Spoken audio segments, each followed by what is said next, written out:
Victoria Harrington, the richest woman in the city, mocked a single dad at a luxury restaurant for not belonging there. But when she discovered who he really was, her satisfying smirk vanished, and her whole world shattered. The crystal chandeliers of the Golden Terrace cast their warm, golden light across the most exclusive restaurant in the city. Every table was draped in pristine linens, every glass polished to perfection, and every guest dressed as if they had stepped out of a magazine cover. This was not a place for ordinary people. This was a sanctuary for those who had conquered the world with their wealth, their power, and their relentless ambition. Victoria Harrington walked through the entrance with the confidence of a woman who owned not just this restaurant, but half the buildings in the downtown district. At 42 years old, she had built an empire from nothing, transforming a small inheritance into a billion-dollar real estate dynasty that bore her name on skyscrapers across 3 continents. Every step she took echoed with authority, and every glance she cast carried the weight of someone who had never been told no. Her son Oliver walked beside her, his small hand tucked securely in hers. At 7 years old, Oliver was already being groomed for greatness. Private tutors, exclusive academies, and weekend lessons in everything from piano to Mandarin filled his schedule. Victoria believed that excellence was not born, but manufactured through discipline, resources, and the right environment, and she was determined to manufacture a successor worthy of her empire.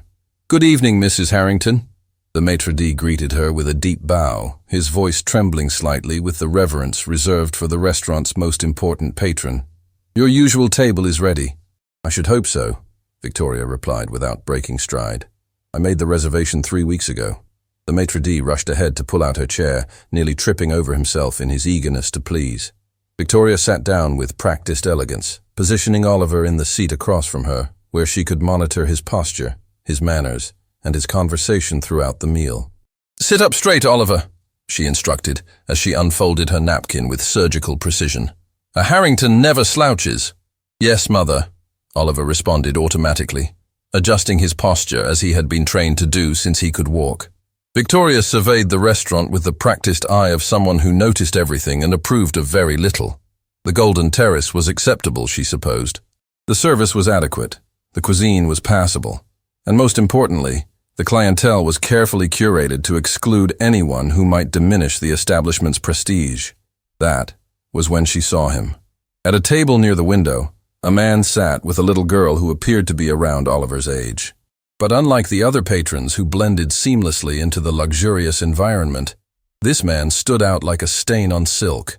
His clothes, while clean and pressed, were clearly not designer. His watch was ordinary, practical rather than prestigious. And the way he studied the menu, his brow furrowed with what Victoria recognized as financial calculation, told her everything she needed to know. He did not belong here.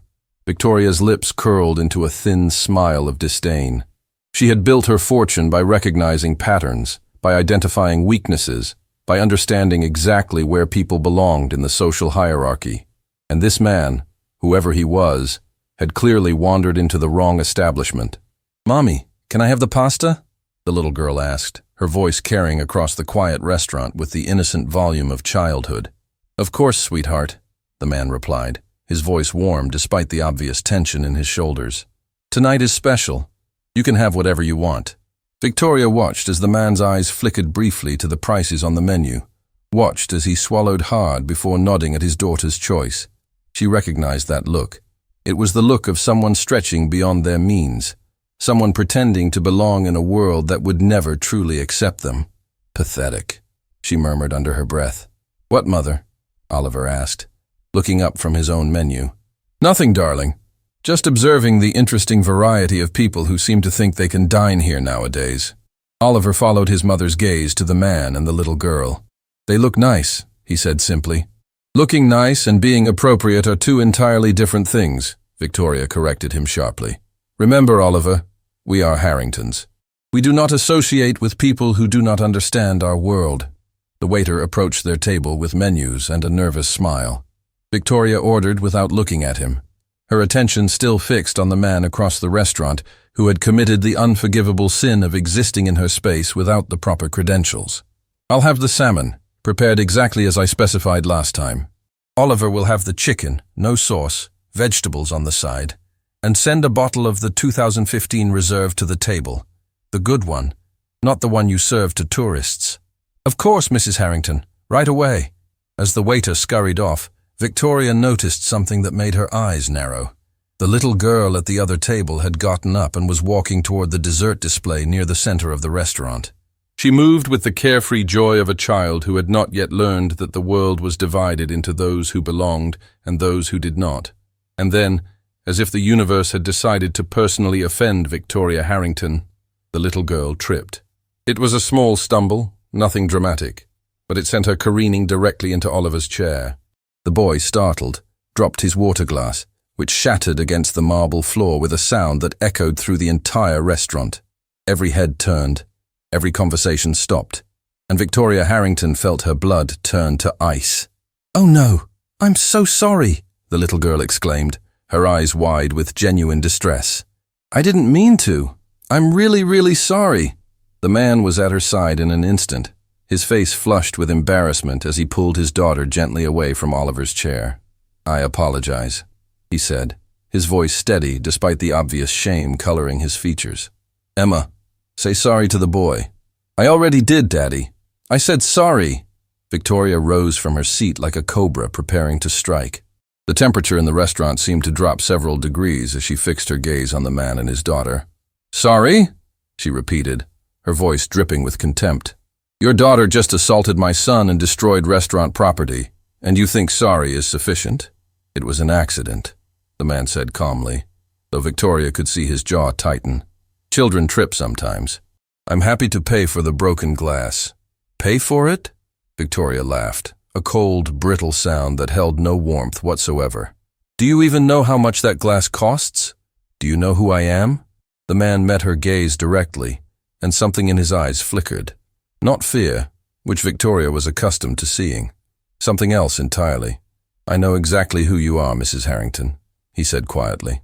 The response caught Victoria off guard, but she recovered quickly. "Then you should know better than to bring your—" She paused, looking at Emma with obvious disdain. "Your child into an establishment where she clearly doesn't know how to behave." "Victoria, please," the man said, and the use of her first name without permission made her freeze. "She's 7 years old. She tripped." "How dare you address me by my first name? We haven't been introduced, and even if we had, someone of your station would never have permission to use it." The restaurant had become a silent theater, every patron watching the confrontation with a mixture of horror and fascination. The maitre d' hovered nearby, unsure whether to intervene or simply pray for the encounter to end. "Daddy," Emma whispered, tugging at her father's hand. "Can we go? I don't like it here anymore." Something in the man's expression softened as he looked down at his daughter. For a moment, the mask of calm politeness slipped, and Victoria saw raw pain flash across his features. "It's okay, sweetheart," he said gently. "We'll go in just a minute." "Yes, I think that would be best," Victoria agreed with venomous satisfaction. Some people simply don't understand that there are places in this world where they don't belong. Perhaps next time, you'll choose a restaurant more suited to your circumstances. The man reached into his pocket and pulled out his wallet. Victoria watched with cruel amusement as he counted out bills, expecting him to struggle, expecting him to be humiliated by the cost of the meal he could barely afford. But instead of paying and leaving quietly, the man did something unexpected. He placed the bills back in his wallet and looked directly at Victoria with an expression that made her suddenly inexplicably uncomfortable. "You know," he said softly, "my wife used to love this restaurant. We came here on our first date, our anniversary, the night she told me she was pregnant with Emma. This was our place." Victoria blinked, confused by the sudden shift in conversation. "I fail to see how that's relevant to—" "She passed away 2 years ago," the man continued, his voice steady but heavy with grief. "Tonight is Emma's birthday. It's the first year she asked to come here, to the place where her mother used to take her for special occasions. I saved for months to make this night perfect for her." The silence that followed was absolute. Victoria felt something cold settle in her stomach, but she pushed it aside. She had not built an empire by letting sentiment cloud her judgment. "That's very touching," she said, though her voice had lost some of its edge. "But it doesn't excuse the fact that your daughter—" "Mommy," Oliver interrupted, his small voice cutting through the tension. "I think you should stop." Victoria whirled to face her son, shocked by the interruption. "Oliver, adults are speaking. You will remain silent until—" "But Mommy," she was just trying to see the cakes. "And her mommy died. That's really sad." Oliver's eyes were wide and earnest, filled with a compassion that Victoria suddenly realized she had been trying to train out of him. "Can't we just be nice?" The words hung in the air like an accusation. Victoria looked at her son, then at the little girl who was now crying silently against her father's leg, then at the man who stood with quiet dignity despite the public humiliation she had inflicted upon him. For the first time in longer than she could remember, Victoria Harrington did not know what to say. "I think," the man said finally, breaking the unbearable silence, "that we should go." "Emma, sweetheart, let's leave." "But Daddy, we didn't have cake yet. You promised Mommy's cake." "I know, baby. I know. We'll come back another time." Victoria watched as the man guided his daughter toward the exit, his hand gentle on her small shoulder. Something twisted in her chest, something she refused to acknowledge. "Wait," she heard herself say. The man stopped but did not turn around. "What is your name?" Victoria asked, though she could not explain why she needed to know. The man turned slowly, his eyes meeting hers with an intensity that made her breath catch. "My name is Daniel Porter," he said. "And you should know, Mrs. Harrington, that not everything valuable in this world can be bought. Some things, the most important things, are earned through love, sacrifice, and kindness. 3 currencies I suspect you've never learned to trade in." And with that, Daniel Porter took his daughter's hand and walked out of the Golden Terrace, leaving Victoria Harrington standing alone in the silence, surrounded by wealth and luxury, and the first stirrings of something she had not felt in decades: doubt. Oliver looked up at his mother with those innocent eyes that saw far more than she gave him credit for. "Mommy," he said quietly, "why did you make them sad?" Victoria opened her mouth to respond, to explain, to justify, but for the first time in her carefully controlled life, she found that she had no answer. And somewhere deep inside her, a crack began to form in the armor she had spent a lifetime building. The drive home from the Golden Terrace was the longest 30 minutes of Victoria Harrington's life. The city lights blurred past her window, but she saw none of them. Her mind kept replaying the scene at the restaurant, the way Daniel Porter had looked at her, the way his daughter had cried, and most disturbingly, the way her own son had questioned her behavior. Oliver sat beside her in the back of the limousine, unusually quiet. Normally, he would be chattering about his day, asking questions about the buildings they passed, or practicing the vocabulary words his tutors had assigned. But tonight, he simply stared out the window with an expression that Victoria found deeply unsettling. "Oliver," she finally said, breaking the heavy silence, "what happened at the restaurant was unfortunate, but you must understand that people like us have standards to maintain." Oliver did not look at her. "Emma was crying, Mommy. Children cry all the time. It's part of being young. She was crying because you were mean to her daddy." The words struck Victoria like a physical blow. In all her years of building her empire, of crushing competitors and dominating boardrooms, no one had ever accused her of being mean. Ruthless, yes. Demanding, certainly. But mean? That was a word for schoolyard bullies, not for women who had changed the skyline of 3 major cities. "I was not mean," Victoria said firmly. "I was simply establishing appropriate boundaries. That man and his daughter did not belong in that restaurant, and their presence disrupted our evening." Oliver finally turned to face her, and something in his young eyes made Victoria's chest tighten. "But Daddy used to say that everyone belongs everywhere, as long as they have a good heart." The mention of her late husband hit Victoria like a wave of ice water. Richard Harrington had died 5 years ago, when Oliver was barely 2 years old. A heart attack, sudden and merciless, had taken him in the middle of a business meeting. Victoria had mourned him in her own way, by throwing herself into work, by expanding the empire they had built together, by ensuring that his legacy would live on through their son. But she had forgotten, somewhere along the way, the kind of man Richard had been. He had been wealthy, yes, but he had also been kind. He had treated janitors and CEOs with the same respect. He had believed that true success was measured not by the size of one's bank account, but by the positive impact one had on others. "Your father," Victoria said carefully, was a wonderful man, but the world is not as simple as he believed. Sometimes, to protect what we have, we must be firm. Emma's daddy seemed nice, Oliver persisted. And Emma was pretty. I wanted to talk to her, but you made them leave. Victoria sighed, pressing her fingers to her temples.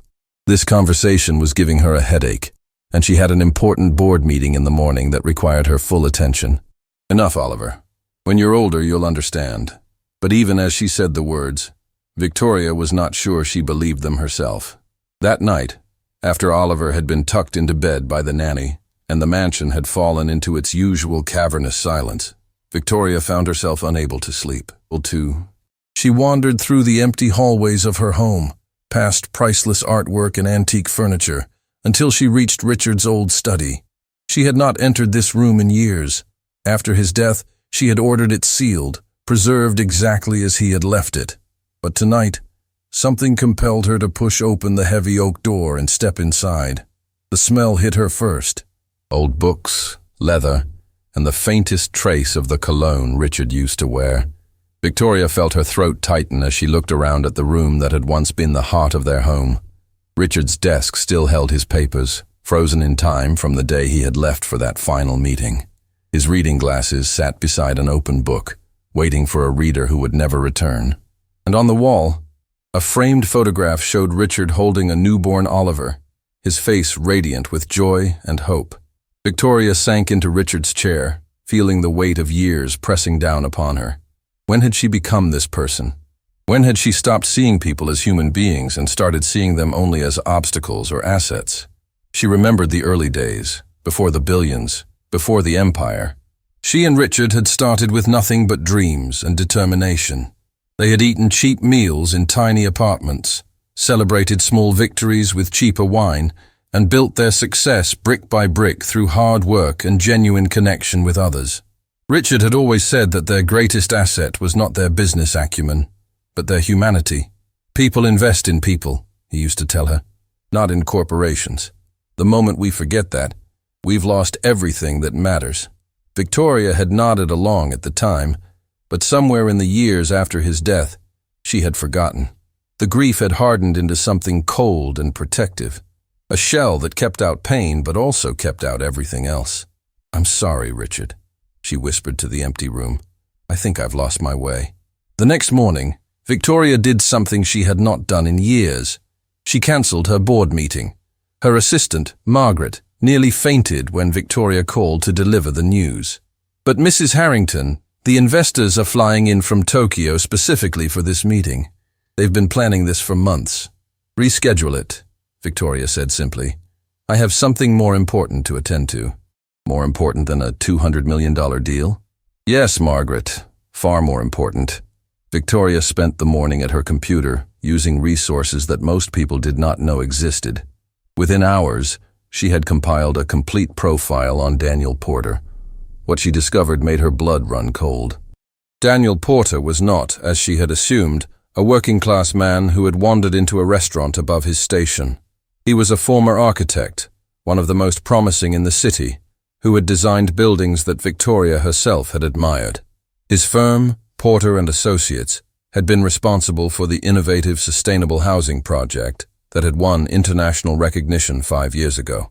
But 3 years ago, everything had changed. His wife, Sarah Porter, had been diagnosed with a rare form of cancer. Daniel had stepped away from his thriving career to care for her, spending their savings on treatments, experimental therapies, anything that might give her more time. Sarah had died 2 years ago, leaving Daniel alone with their young daughter and a mountain of medical debt. Victoria stared at the screen, her hands trembling. The man she had humiliated, the man she had called inappropriate and beneath her, had sacrificed everything for love. He had given up his career, his financial security, his entire future to care for a dying wife and raise a grieving child. And she had mocked him for not being able to afford a glass of water. There was more. After Sarah's death, Daniel had taken whatever work he could find to stay afloat. He drove for a rideshare company. He did freelance drafting work late at night after Emma went to bed. He had sold their house, their cars, everything of value, to pay off the medical bills and keep a roof over his daughter's head. And through it all, He had never once complained, never once asked for help, never once let his daughter see how much he was struggling. The profile also contained photographs, pictures of Daniel and Sarah on their wedding day, radiating joy, pictures of them holding baby Emma in the hospital, tears of happiness streaming down their faces, pictures of their small family at birthdays, holidays, ordinary moments that now seemed precious beyond measure. Victoria found herself crying for the first time since Richard's funeral. She cried for Sarah Porter, who had died too young. She cried for Emma, who would grow up without a mother. She cried for Daniel, who had lost everything and still found the strength to take his daughter to her birthday dinner. And she cried for herself, for the person she had become, for the humanity she had buried so deep that she had forgotten it existed.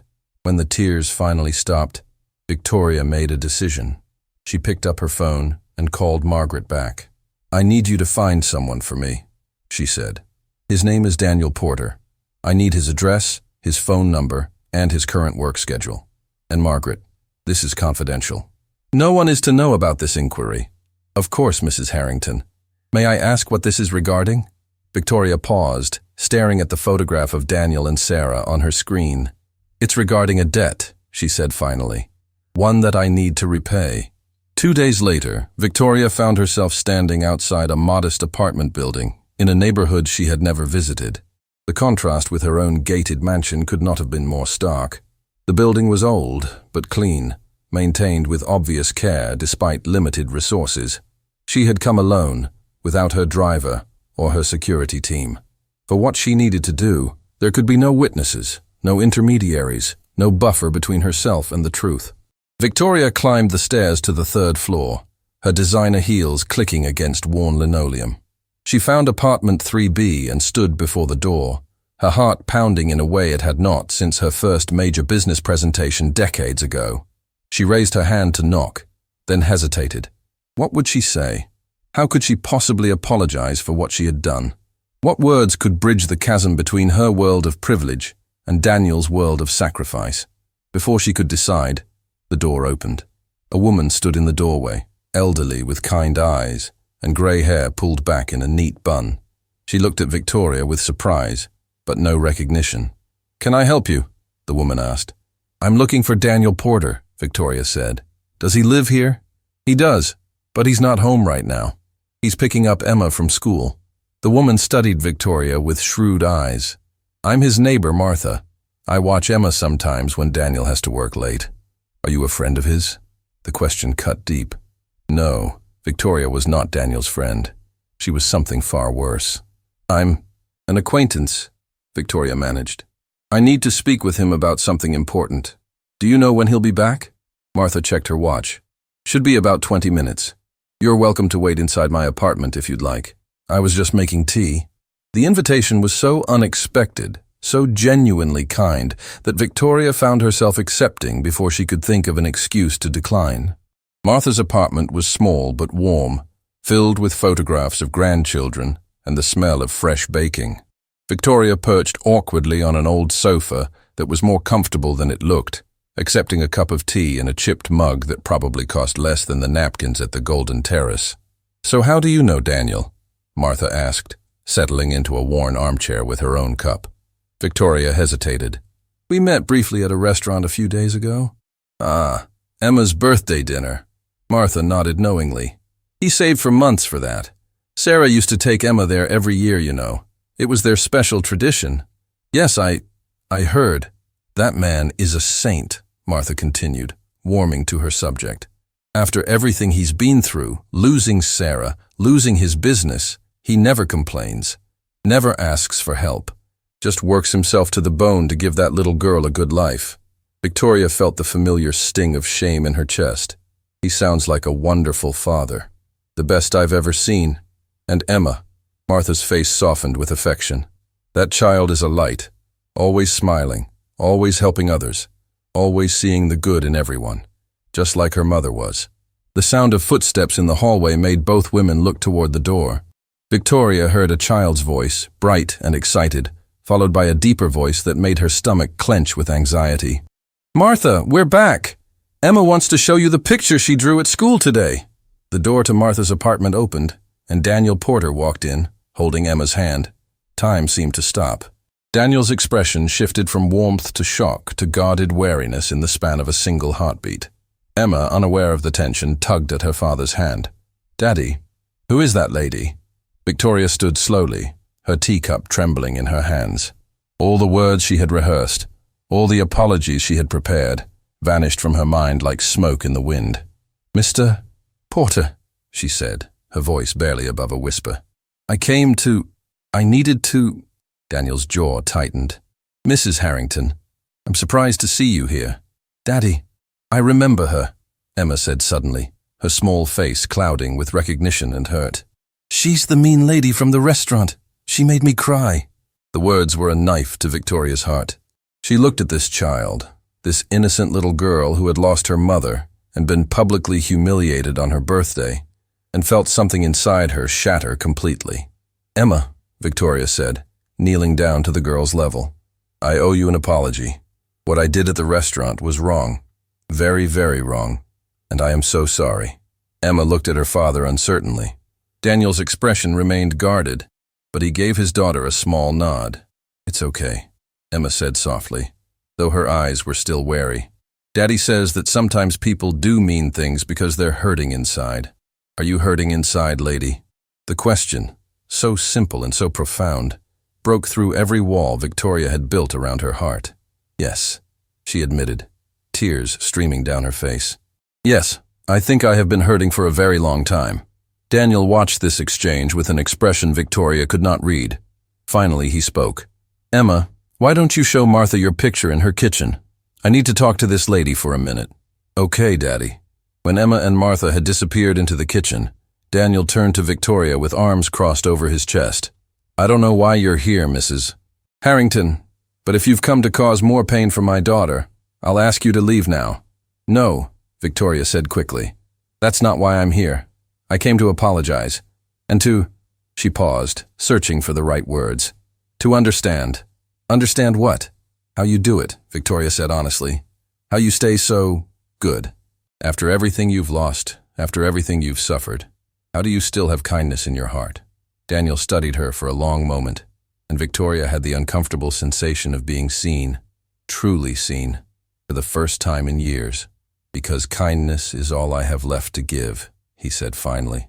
"I can't give Emma wealth or status or a mother, but I can give her a father who shows her that love matters more than money, that character matters more than comfort, that the way we treat others defines who we are more than any title or bank balance ever could." The words echoed in Victoria's mind, resonating with truths she had buried long ago. "I researched you," she admitted. "After that night, I know about your career, about Sarah, about everything you've sacrificed." Daniel's expression flickered with something that might have been surprise. "Why would you do that?" "Because my son asked me why I made your daughter sad, and I didn't have an answer."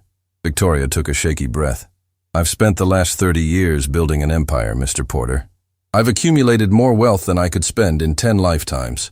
But standing in that restaurant, watching my son look at me with disappointment in his eyes, I realized that I've been bankrupt in all the ways that actually matter." Daniel was silent for a long time. When he finally spoke, his voice had lost some of its edge. "What do you want from me, Mrs. Harrington?" Victoria met his eyes directly, letting him see the vulnerability she had hidden from the world for so long. "I want a second chance," she said. "Not forgiveness, because I haven't earned that yet, but an opportunity to prove that I can be better, that I want to be better." Daniel looked at her, really looked at her, and something in his expression shifted. "My wife used to say that the measure of a person isn't in their mistakes, but in what they do after they realize they've made them." She sounds like she was very wise. "She was," Daniel said softly. "She was the best person I ever knew." From the kitchen came the sound of Emma's laughter, bright and pure and full of life. "Your daughter is remarkable," Victoria said. "You've raised her well." "She raised herself mostly. I just try not to get in the way." A small smile tugged at Victoria's lips. "You're too modest. And you're still wearing shoes that cost more than my monthly rent." Despite everything, Victoria laughed. It was a rusty sound, unused for too long. "Fair point," she admitted. Perhaps we both have things to learn from each other." Daniel studied her for another long moment, then slowly uncrossed his arms. "Emma's school is having a charity event this weekend," he said. "They're raising money for families who can't afford school supplies. If you're serious about wanting to change, maybe you could start there." It was not forgiveness. It was not friendship. But it was an open door. Victoria nodded. "I would like that very much." As she prepared to leave, Emma came running back from the kitchen, holding a drawing covered in crayon. "Lady, wait! I made this for you." Victoria knelt down to accept the paper. It was a picture of two stick figures holding hands, one tall and one small, standing beneath a bright yellow sun. "That's you and me being friends," Emma explained. "Because my mommy always said that everyone can be friends if they just try hard enough." Victoria clutched the drawing to her chest, feeling tears burn in her eyes once again. "Thank you, Emma," she whispered. "I'll treasure this forever." As she walked out of the apartment building into the fading afternoon light, Victoria Harrington carried with her a child's drawing, a tentative invitation to a school charity event, and the first fragile seeds of something she had thought lost forever: hope. But what she did not know, could not possibly know, was that her discovery of Daniel Porter's past was only the beginning. There were secrets yet to be revealed, connections yet to be uncovered, and truths that would shake the very foundation of everything she thought she knew about her life, her family, and the man she had so carelessly humiliated. The road to redemption had only just begun. The Greenwood Elementary School gymnasium had been transformed into a wonderland of handmade decorations, colorful banners, and the unmistakable energy of children who had worked hard to create something special. Paper flowers hung from the ceiling, painted murals lined the walls, and tables covered in mismatched cloths displayed everything from baked goods to handcrafted jewelry, all created by students and parents to raise money for families in need. Victoria Harrington stood at the entrance, feeling more out of place than she had ever felt in her entire life. She had dressed down for the occasion, or at least what she considered dressing down. Her outfit still cost more than most people's monthly mortgage payments, but she had left the diamonds at home and opted for simpler accessories. Small steps, she told herself. Small steps. Oliver stood beside her, practically vibrating with excitement. He had never been to a public school event before. His entire educational experience had been confined to exclusive private academies where fundraisers involved silent auctions for vacation homes and vintage wines, not bake sales and handmade crafts. "Mommy, look at all the decorations," Oliver exclaimed, his eyes wide with wonder. "Did the kids make all of this?" "It appears so," Victoria replied, genuinely impressed despite herself. There was a warmth to this place, an authenticity that money could not manufacture. "Can I go look at the games? Please, Mommy, please." Victoria hesitated. Her instinct was to keep Oliver close, to monitor his interactions, to ensure he did not pick up any habits or ideas that might conflict with his carefully curated upbringing. But then she remembered Daniel's words about kindness, about character, about the things that truly mattered. "Yes," she said, surprising herself. "But stay where I can see you." Oliver darted off toward a ring toss game, immediately striking up a conversation with the children running the booth. Victoria watched him go, marveling at how quickly he adapted to this unfamiliar environment, how naturally he connected with children who came from completely different worlds. "You came." Victoria turned to find Daniel standing behind her, Emma at his side. The little girl was wearing a volunteer badge and carrying a clipboard that seemed almost as big as she was. "I said I would," Victoria replied. "A Harrington keeps her word." Daniel raised an eyebrow slightly at the formal phrasing but said nothing. Emma, however, had no such reservations. "Mrs. Victoria, do you want to buy some cookies? I helped make them.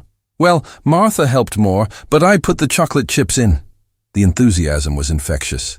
Victoria found herself smiling genuinely, something that had become increasingly rare over the years.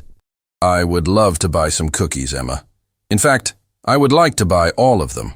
Emma's eyes went wide. "All of them? But that's like 100 cookies. Then I suppose I'll have 100 cookies. We can share them with everyone here."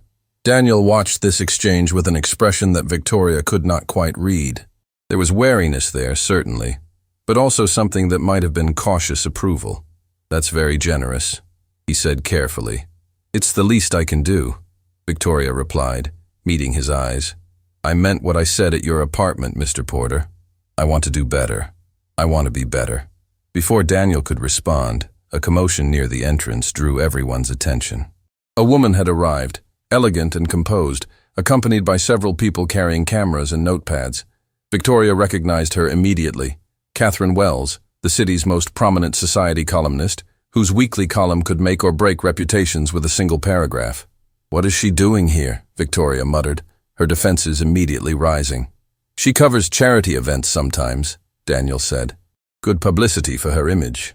Catherine's sharp eyes swept the gymnasium, cataloguing faces, assessing social value, calculating who was worth her attention. When her gaze landed on Victoria, her expression shifted from boredom to predatory interest. Victoria Harrington, Catherine said, gliding over with the practiced grace of someone who had spent decades navigating high society. What a delightful surprise. I had no idea you were involved with public school charities. I'm supporting a worthy cause, Victoria said carefully. The children here are raising money for families who need help with school supplies. How charitable. The word dripped with insincerity. Catherine's eyes flickered to Daniel, then to Emma, then back to Victoria with obvious calculation. And who are your companions? I don't believe I recognize them from our usual circles. Victoria felt her stomach clench. This was the moment of truth. The old Victoria would have distanced herself from Daniel and Emma, would have made some excuse about coincidental encounters, would have protected her social standing at all costs. But the old Victoria had also been miserable, lonely and hollow, despite all her wealth and status. This is Daniel Porter, Victoria said, her voice steady and clear. He's a talented architect and a wonderful father. And this is his daughter Emma, who is one of the most remarkable young people I have ever met. Catherine's eyebrows rose slightly, sensing a story. Porter. That name sounds familiar. Wasn't there a Porter who designed that sustainable housing project a few years ago? The one that won all those awards? That was me, Daniel said quietly. Yes, I remember now. Such a promising career. Whatever happened to that?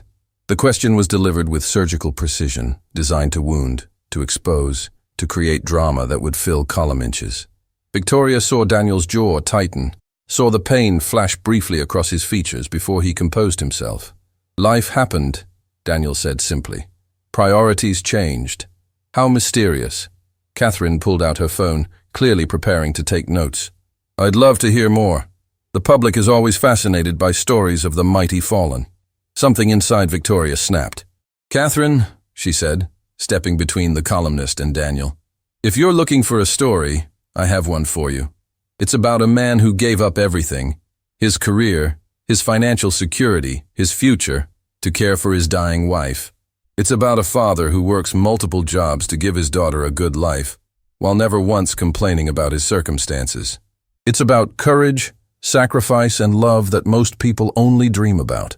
Catherine's expression flickered with surprise.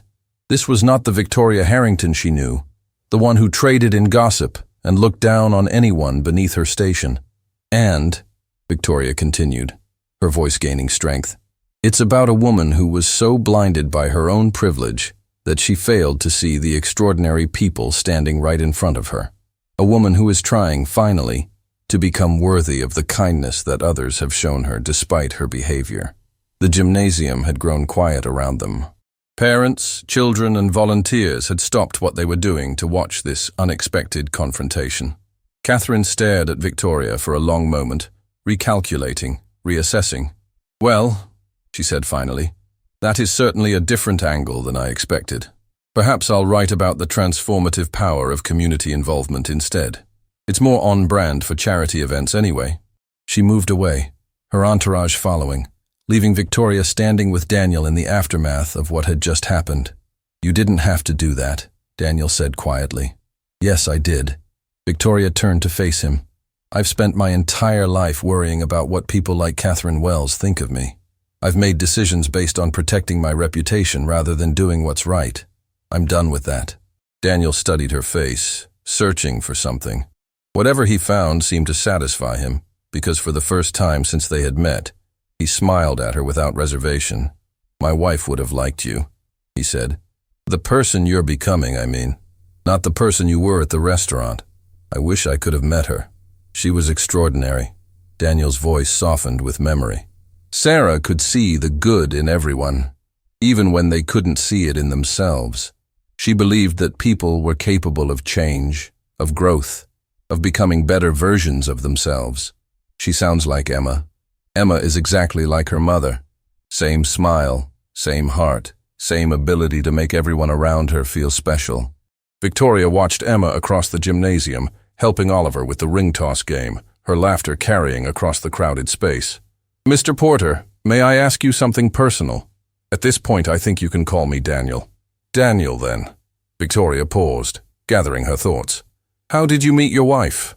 The question seemed to catch him off guard. He was quiet for a moment, lost in memories. It was at a construction site, actually. I was a young architect, fresh out of school, working on my first major project. Sarah was a social worker, advocating for better housing for low-income families in the neighborhood where we were building. He smiled at the memory. She came storming onto my site one day, demanding to know why we were putting up luxury condos when the community needed affordable housing. She was furious, passionate, completely fearless. I was supposed to be defending the project, but I ended up agreeing with everything she said. What happened? I redesigned the entire project, convinced my boss to include an affordable housing component. It nearly cost me my job, but it was the right thing to do. Daniel's eyes grew distant. Sarah said that was the moment she knew I was different, that I cared about people more than profits. Victoria felt something twist in her chest. She had never cared about people more than profits. Her entire career had been built on maximizing returns, on extracting value, on winning at any cost. The Sustainable Housing Project, she said slowly, realization dawning. The one that won all the awards. That was inspired by Sarah. It was her dream. We built it together, in a way. She handled the community outreach, connected us with the families who would live there, made sure we were designing for real people with real needs. I handled the architecture, but Sarah was the soul of that project. And when she got sick, Daniel's expression tightened. I couldn't do both. I couldn't run the firm and take care of her. So I chose her. I would choose her again, every single time, without hesitation. Victoria thought about her own choices. After Richard died, she had thrown herself into work, had used her empire as a shield against grief. She had told herself it was for Oliver's future, but she realized now that it had also been an escape from feeling anything at all. I think, she said carefully, that I made different choices when I lost my husband. Not better ones, just different. We all grieve in our own way. Yes, but some ways leave more damage than others. Before Daniel could respond, a voice called out across the gymnasium. Daddy! Daddy! Come quick! Emma was running toward them, her face flushed with excitement, dragging Oliver behind her. What is it, sweetheart? Oliver's mommy knows mommy. She knew mommy. Look what I found. Emma thrust a photograph into Daniel's hands. Victoria moved closer to see what had caused such excitement. The picture showed a group of people at what appeared to be a ribbon-cutting ceremony. Victoria recognized the building immediately, the sustainable housing project that had made Daniel's reputation. There were politicians, community members, and various professionals gathered around a ceremonial ribbon. And standing in the back, slightly to the side but clearly visible, were two figures that made Victoria's blood run cold. One was Sarah Porter, younger but unmistakable, her smile radiant. And standing next to her, engaged in animated conversation, was Richard Harrington. That's impossible, Victoria whispered. Daniel stared at the photograph, his expression shifting from confusion to shock. Your husband, he was at the opening of our project? I don't understand. Richard never mentioned. I didn't even know he was involved with affordable housing initiatives. Oliver tugged at Victoria's hand. Mommy, that's Daddy. I remember that picture. Daddy kept it in his special drawer. Victoria's mind was racing. Richard had kept a photograph from this event? An event she knew nothing about, with a woman she had never heard him mention? Daniel, I need to know. Did my husband know Sarah? Did they work together? Daniel was still staring at the photograph, his face pale. Sarah mentioned once that there was an investor who believed in our project when no one else did. Someone who provided funding anonymously because he didn't want credit, just wanted to help. He looked up at Victoria. She said he changed everything for us. Without his support, the project would never have been completed. The implications crashed over Victoria like a wave. Richard had secretly funded Daniel's project. Richard had known Sarah Porter. Richard had been involved in a side of community work that he had never shared with his own wife. Why? Why would he keep this hidden? There has to be more to this story, Victoria said, her voice trembling. There has to be a reason Richard never told me. Daniel reached out and touched her arm gently. The first physical contact between them. Maybe, he said softly, this is something we need to discover together. Emma and Oliver stood watching the adults with the confusion of children who sense that something important is happening, but cannot quite grasp what. Daddy, Emma said finally. Does this mean Oliver's daddy and my mommy were friends? Daniel knelt down to his daughter's level, his voice gentle despite the turmoil visible in his eyes. It looks like they might have been, sweetheart. Sometimes the world is smaller than we think. Victoria stared at the photograph in her hands, at her husband's face, frozen in a moment she had never known existed. All those years of marriage, all those conversations, and Richard had never once mentioned this project, this woman, this hidden chapter of his life. What else had he kept from her? And more importantly, why did it feel like this discovery was only the beginning of a much larger truth waiting to be uncovered? I need to go home, Victoria said suddenly. I need to look through Richard's things, his papers, his files, everything he kept in that study. Do you want help? Daniel offered. Victoria looked at him, at this man whose life had just become inexplicably intertwined with her own past. Yes, she said. I think I'm going to need it. As they gathered the children and prepared to leave, Victoria could not shake the feeling that fate had been weaving threads between their families long before that night at the Golden Terrace. The question now was, what picture would emerge when all those threads were finally revealed? The Harrington mansion had never felt so large, so cold, so full of shadows as it did when Victoria pushed open the doors to Richard's study for the second time in a week. But this time, she was not alone. She was not. Daniel Porter stood beside her, and behind them, Martha had agreed to watch Oliver and Emma in the living room while the adults searched for answers. I haven't touched anything in here since Richard died, Victoria said, her voice barely above a whisper. I sealed it up like a tomb and tried to pretend it didn't exist. Daniel surveyed the room with the practiced eye of someone who understood spaces and what they revealed about their inhabitants.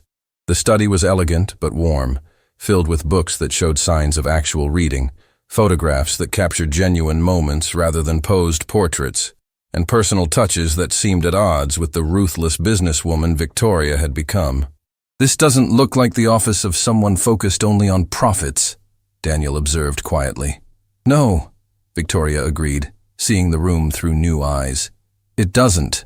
She moved to Richard's desk, running her fingers across the polished wood surface. The papers that had been left there 5 years ago were now covered in a thin layer of dust, frozen in time like everything else in this room. The photograph Emma found, Victoria said. Oliver mentioned that Richard kept it in a special drawer. He used to sneak in here when Richard was working, pretending to be a businessman like his father. Do you know which drawer? Victoria shook her head. Richard had many hiding places. He was a private man, even with me. I thought it was just his nature. But now I wonder how much I really knew him at all. They began searching systematically, Daniel taking the bookshelves while Victoria tackled the desk. Minutes stretched into an hour as they sifted through documents, letters, and files that painted a picture of Richard Harrington that Victoria had never seen. Victoria! Daniel called from across the room, his voice strange. You need to see this. He was holding a leather-bound journal, its pages filled with Richard's distinctive handwriting. Victoria crossed the room and took it with trembling hands. The first entry was dated nearly 7 years ago. Met the most remarkable woman today, Victoria read aloud, her voice catching. Sarah Porter. She came to my office demanding to know why Harrington Holdings wasn't doing more for the community. She wasn't intimidated by my title or my wealth. She saw right through all of it and asked me point blank what kind of legacy I wanted to leave behind. I had no answer for her. For the first time in years, I had no answer at all. Daniel stood frozen, hearing his wife's name in this unexpected context. Victoria continued reading, flipping through pages that documented meetings, conversations, and a growing friendship between Richard and Sarah. Sarah introduced me to the Porter Housing Initiative today. Her husband Daniel is the architect, brilliant and idealistic in a way I used to be, before the money changed everything. They're trying to build affordable housing for families who have nothing, and they're doing it with almost no funding, no support, just pure belief that it's the right thing to do. He wrote about me, Daniel said softly, wonder and confusion mixing in his voice. There's more. Victoria turned to another entry. I've decided to fund the project anonymously. Sarah doesn't want my money if it comes with strings attached or expectations of public recognition. She wants the project to belong to the community, not to wealthy donors seeking tax breaks and good publicity. I respect that more than I can say. I've spent so long building an empire that I forgot why I started building in the first place. Page after page revealed a side of Richard that Victoria had never known existed. He had been questioning everything about his life, his choices, his priorities, and Sarah Porter had been the catalyst for that questioning. Listen to this, Victoria said, her voice breaking. Sarah asked me today why I don't share this part of myself with Victoria. I didn't know how to explain that somewhere along the way, my wife and I stopped being partners and became business associates who happened to share a bed. We talk about investments, properties, strategies. We never talk about purpose, meaning, or what kind of people we want to be. I'm afraid that if I showed her this side of me, she would see it as weakness, and I'm more afraid that she might be right. The words cut through Victoria like a knife. She had done that. She had created an environment so focused on success and achievement that her own husband had been afraid to show her his heart. I'm sorry, she whispered, though Richard was not there to hear. I'm so sorry. Daniel moved closer, not touching her but present, a steady anchor in the storm of revelation. Keep reading, he said gently. There might be more. Victoria wiped her eyes and continued. The journal documented the progress of the housing project, the challenges they faced, the small victories that kept them going. Richard wrote about visiting the construction site, about meeting the families who would eventually live there, about watching Daniel work with a passion that reminded him of his own younger self. And then, the entries changed tone. Sarah is sick. She told me today after swearing me to secrecy. She doesn't want anyone to know yet, not even Daniel. She says she needs time to process, time to figure out how to tell him, time to be strong before she has to be brave.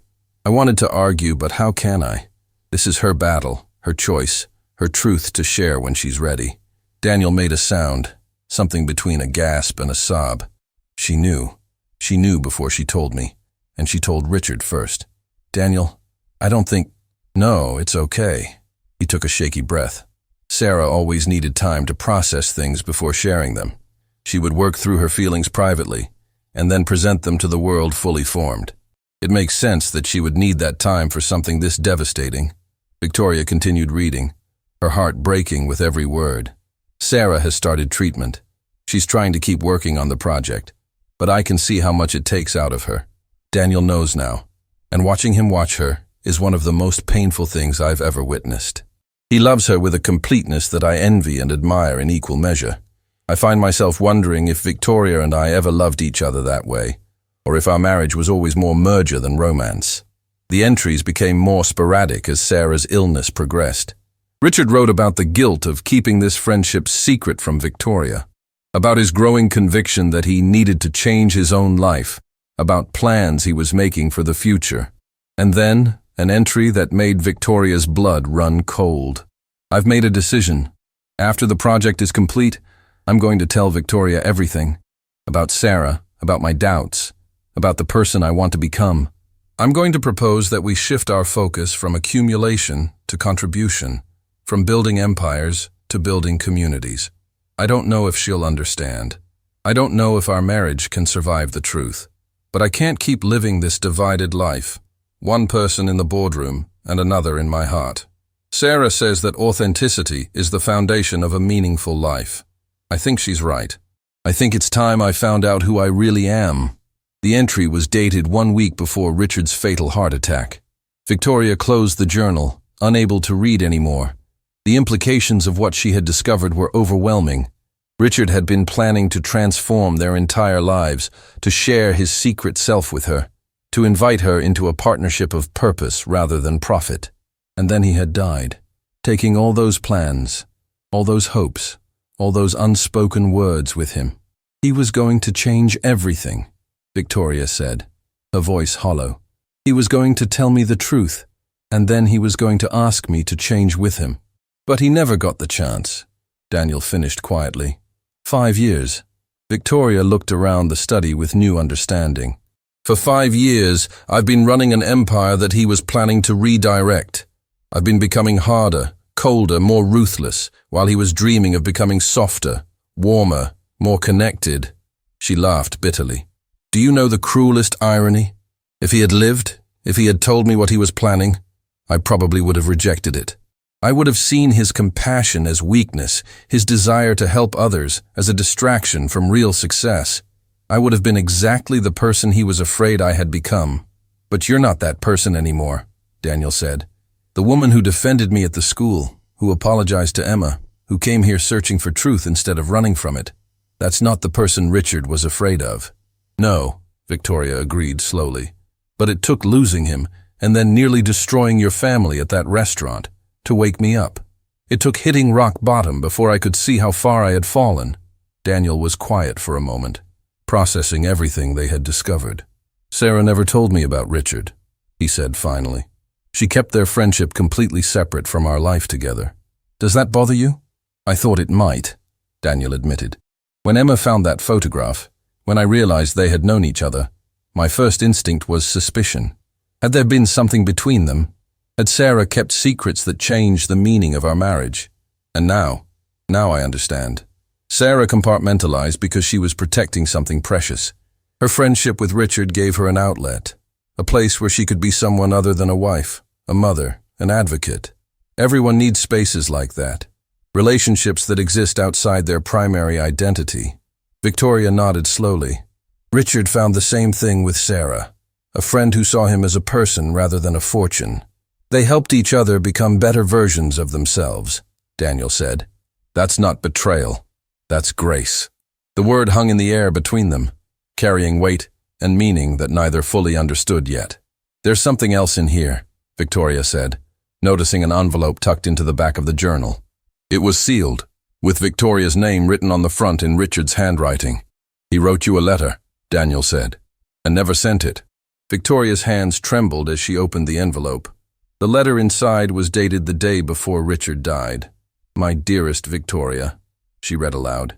By the time you read this, I will have told you everything.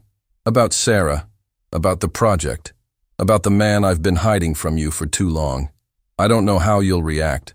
I don't know if you'll see my secrets as betrayal or as an invitation to grow together. But I do know this. I love you. I have always loved you. Not the Victoria who runs board meetings or negotiates deals, but the Victoria I met 20 years ago.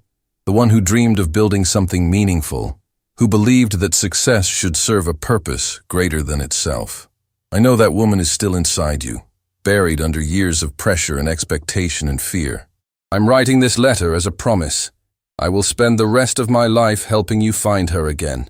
Together we can become the people we were always meant to be. All my love, always Richard. Victoria could not breathe. The letter fell from her fingers, floating to the floor like a leaf in autumn. Richard had loved her, not the hardened businesswoman she had become, but the dreamer she had once been. He had believed that person still existed, that she could be reached, that their marriage could be transformed into something beautiful, and he had died before he could prove it. Daniel picked up the letter gently and placed it on the desk. Without a word, he pulled Victoria into an embrace, holding her as she finally allowed herself to grieve.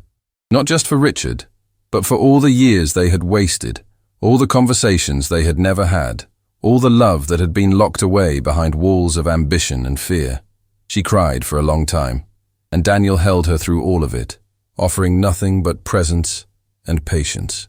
When the tears finally subsided, Victoria pulled back and looked at Daniel with eyes that had been washed clean of pretense. Thank you, she said simply. For what? For being here, for not judging, for helping me find pieces of my husband that I never knew existed. Daniel nodded. Sarah used to say that the people we love never really leave us. They live on in the changes they inspired. the growth they encouraged, the love they planted in our hearts. She sounds like she was very wise. She was, and so was Richard, it seems. Victoria looked around the study one more time, seeing it now not as a tomb, but as a treasure chest, filled with clues to a better life that Richard had wanted to share with her. He wanted me to find this, she said suddenly. Not just the journal, but this path. He couldn't tell me while he was alive, but he left breadcrumbs hoping I would eventually follow them. What do you mean? The study was sealed but not locked. He knew I would come here eventually when I was ready. He trusted that someday, somehow, I would find my way back to the person he believed I could be. It was a comforting thought. The idea that Richard's love had extended beyond death, guiding her toward redemption, even from the grave. What will you do now? Daniel asked. Victoria picked up Richard's journal and held it against her heart.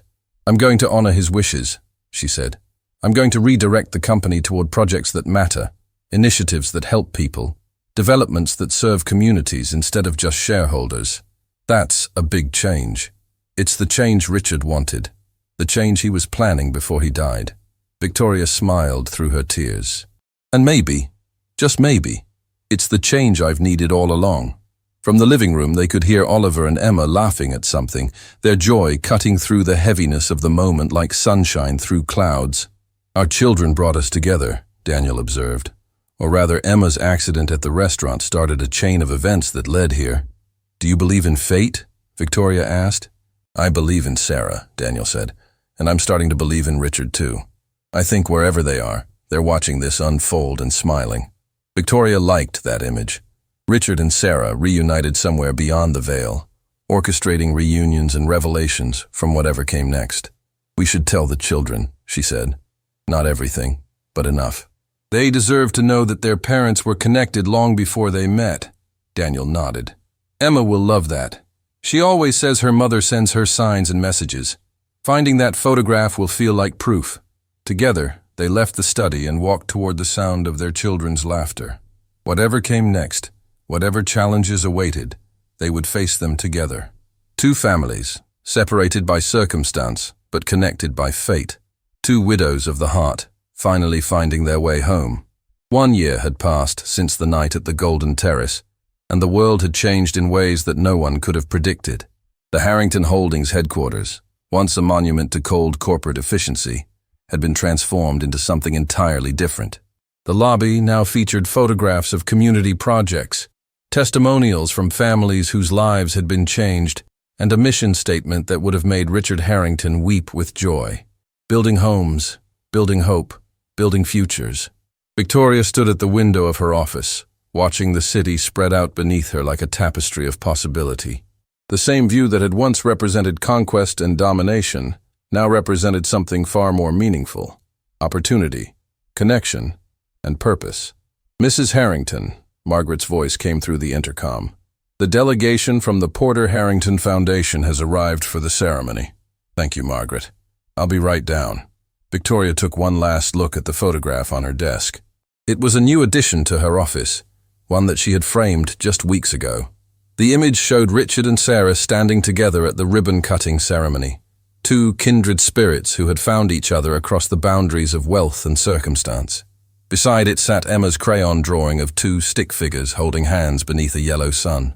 We did it, Richard, Victoria whispered. We found our way back. The elevator ride to the lobby felt different now.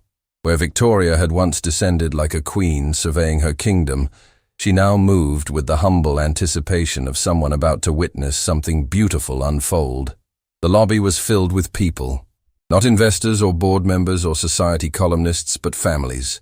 Dozens of families who had been the first residents of the newly completed Richard and Sarah Porter Community Housing Development, a project that had risen from the ashes of old dreams to become the crown jewel of Victoria's transformation.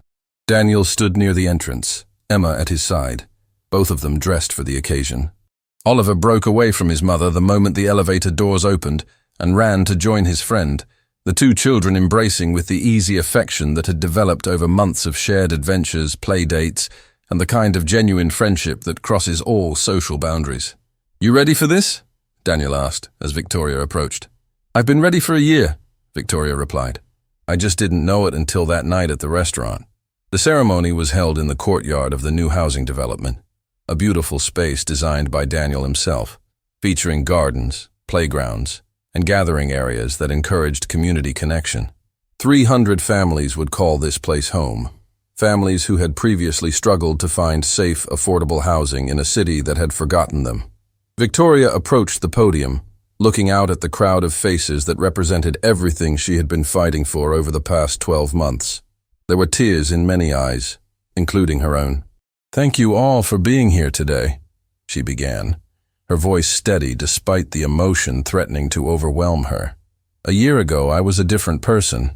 I was wealthy, successful by every conventional measure, and completely lost. I had built an empire but forgotten why I was building.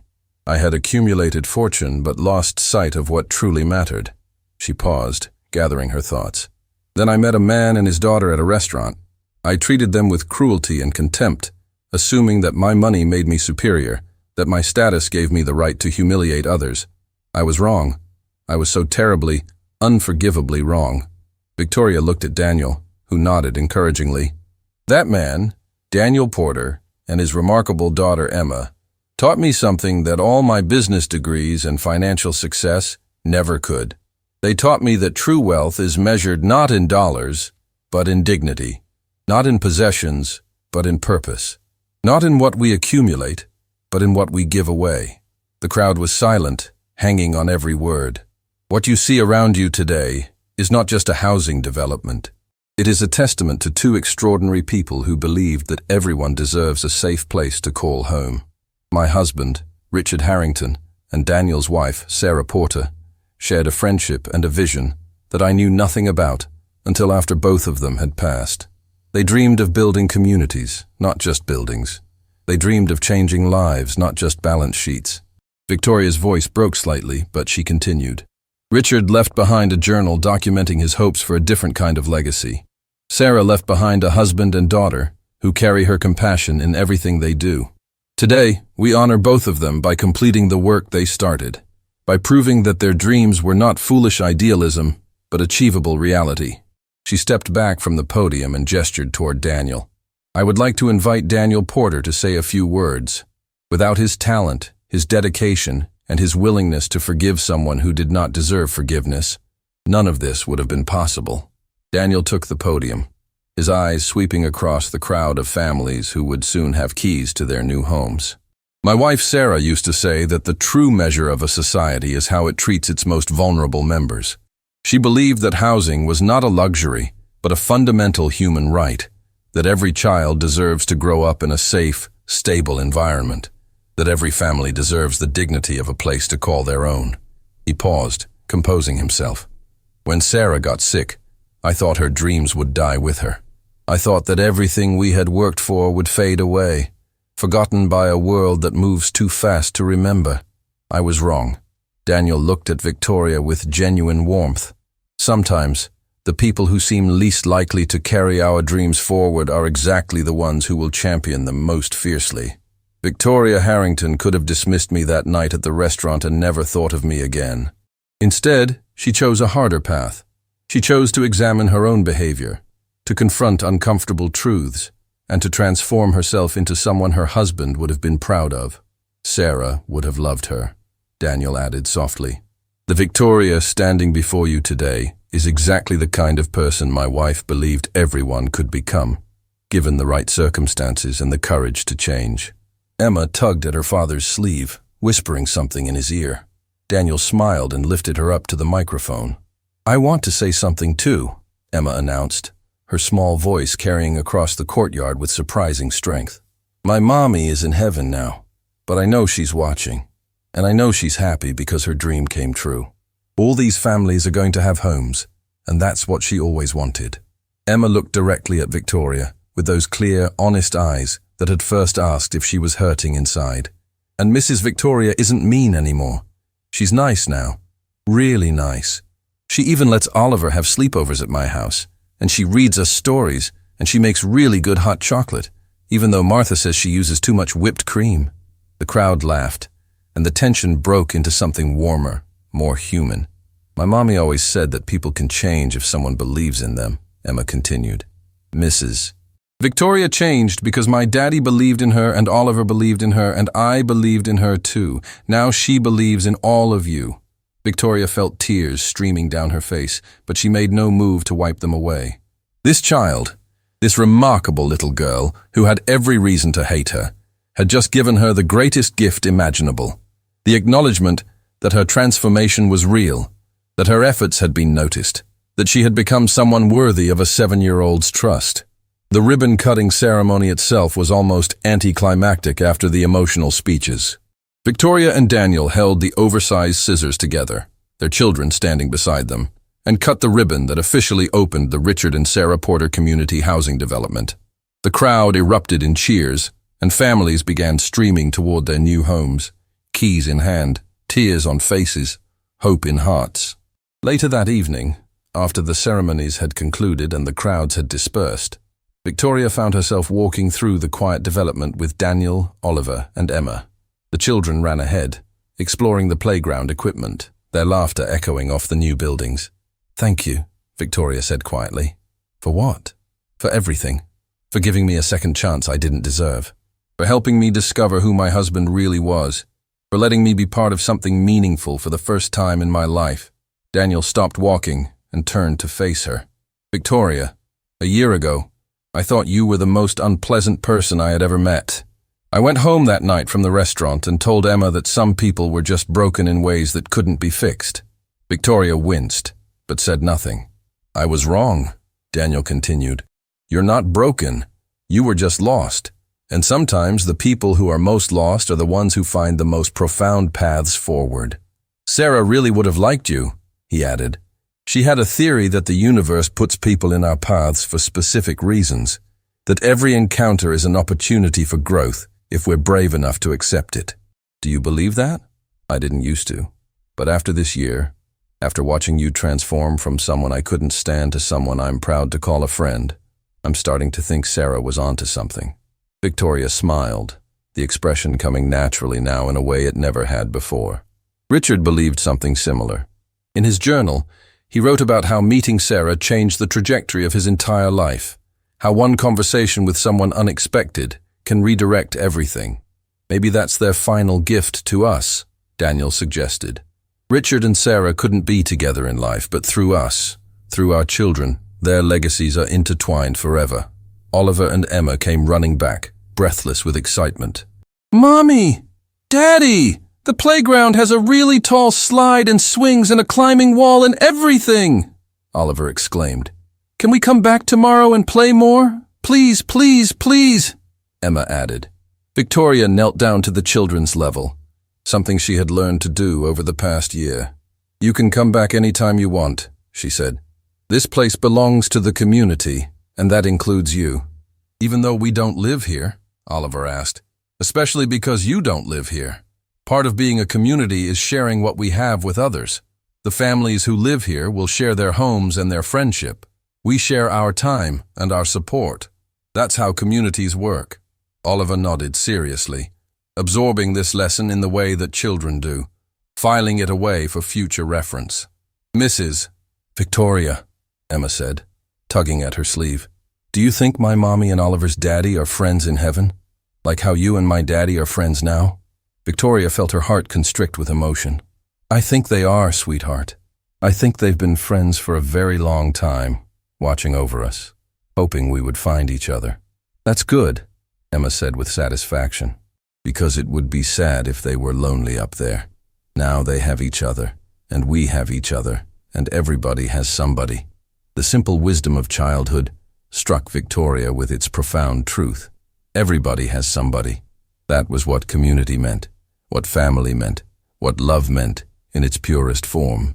As the sun set over the new development, casting golden light across the buildings that would shelter 300 families, Victoria made a silent promise to herself, to Richard, to everyone whose lives had intersected to bring her to this moment. She would never again mistake wealth for worth. She would never again confuse success with significance. She would spend the rest of her days honoring the legacy that Richard and Sarah had begun, building homes for those who needed them, building hope for those who had lost it, building futures for children who deserved every opportunity to thrive. The next morning, Victoria called a special meeting of the Harrington Holdings Board of Directors. The same men and women who had watched her ruthless rise to power now sat around the conference table with varying expressions of curiosity and concern. "I'm sure you're all wondering why I've called this meeting," Victoria began. "Over the past year, I've made significant changes to our company's direction, and I know some of you have had reservations." Several board members exchanged glances. "Today, I'm announcing the permanent establishment of the Harrington Legacy Initiative. 20% of all company profits will be directed toward affordable housing, community development, and educational opportunities for underserved populations. This is not a temporary program or a publicity gesture. This is who we are now." "Mrs. Harrington," one of the older board members spoke up, "while your charitable efforts are admirable, some shareholders are concerned about the impact on dividends." Victoria smiled, but there was steel beneath the warmth. "Then let me share some numbers with you. Since we began our community-focused initiatives, employee satisfaction has increased by 40%. Turnover has dropped by 60%. Our public approval ratings have tripled, and our stock price has risen by 22%. She let the numbers sink in. It turns out that doing good is also good business. Who would have thought? The meeting concluded with unanimous approval of the Harrington Legacy Initiative. Some board members voted out of genuine conviction, others out of recognition that opposing Victoria on this matter would be unwise. Either way, the result was the same. Richard's dream of redirecting the family fortune toward meaningful impact had finally been realized. That evening, Victoria hosted a small dinner at the mansion. The guests were not society elite or business magnates, but the people who had become her true family over the past year. Daniel and Emma, Martha from Daniel's building, Margaret, her loyal assistant, who had witnessed her transformation with quiet amazement, and several families from the new housing development. Oliver sat at the head of the children's table, presiding over Emma and the other young guests, with the easy confidence of a born leader who had learned that true leadership means serving others. To Richard and Sarah, Victoria raised her glass as the adults gathered in the dining room. May their friendship in life continue in eternity, and may their legacy of love guide us for generations to come. To Richard and Sarah, the others echoed. Daniel caught Victoria's eye across the table and smiled. It was not a romantic gesture, but something deeper. The smile of someone who recognized a kindred spirit, a fellow traveler on the difficult road of grief and growth. "What do you think happens next?" he asked quietly. Victoria considered the question carefully. "I think we keep building. Not just buildings, but bridges. Between communities, between social classes, between people who never thought they had anything in common. I think we raise our children to see the world differently than we did. And I think somehow we find ways to be happy again." Sarah would approve of that plan. So would Richard.